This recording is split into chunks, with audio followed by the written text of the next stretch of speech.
के जवान के हम बड़ा माननीय से गावे नहीं। हां जी। अब रौरा हमरा के खुश मत करी।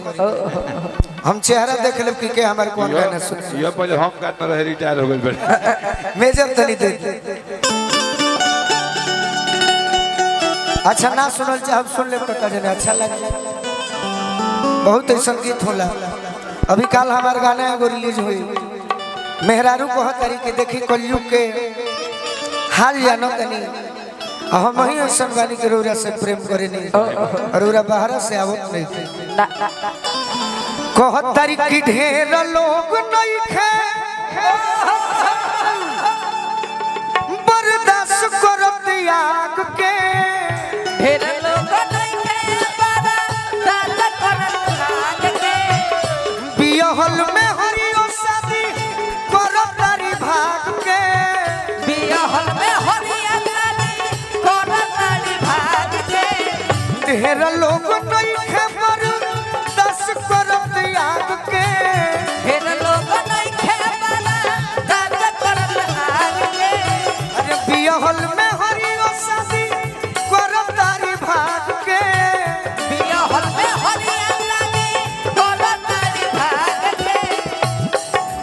खान पान के असर बसैया बबले जवानी बानी हो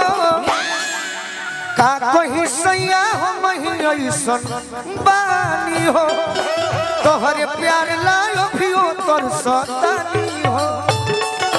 का कहीं सैया हो मही ऐसन बानी हो तोहर प्यार लायो फियो तोर सतानी हो ए राजा जी का कहीं सैया हो मही ऐसन बानी हो तोहरे प्यार लायो फियो तोर सतानी हो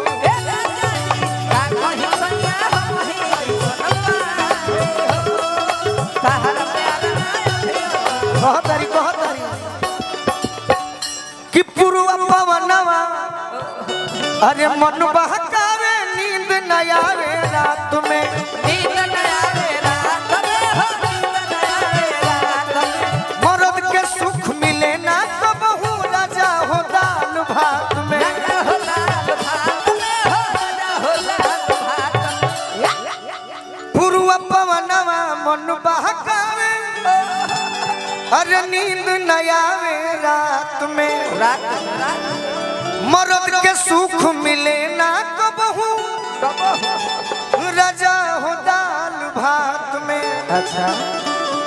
कि हो रहा कहे लगावतारो अरे जार के हमर पलानी हो का कहीं सैया हो मही ऐसन पानी हो तोहरे प्यार लायो फियो तोर सतानी हो का कहीं सैया हो मही ऐसन पानी हो तोहर प्यार लायो फियो तोर सतानी हो ए राजा जी का कहीं सैया हो मही ऐसन पानी हो तोहरे प्यार लायो फियो तोर सतानी हो का कहीं सैया हो मही ऐसन पानी हो तोहर प्यार लायो फियो तोर सतानी और का कि ना योई बात दोष नदी हो अच्छा फेर में जहिया परब हो हम न रहबी तो अपने हाथे कपड़ा में नील करब हो और का ई जे गीत लिखले बा से पहले भी एगो गीत हां जी अब भोजपुरी के बहुत सुंदर गायक व्यास हां हां कमल से हाथी गोलू राजा अरे करे लका मन मानी हो का कहीं सैया हो मही ऐसन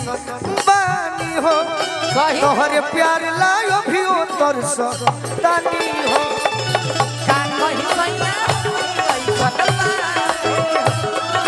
तोहर प्यार लायो फियो तोर सतानी हो ए राजा जी का कहीं सैया हो मही ऐसन बानी हो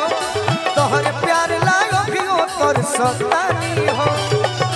का कहीं सैया हो मही ऐसन पानी हो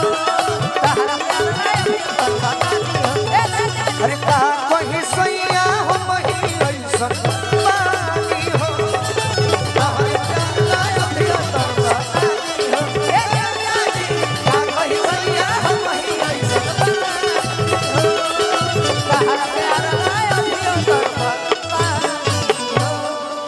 ये ना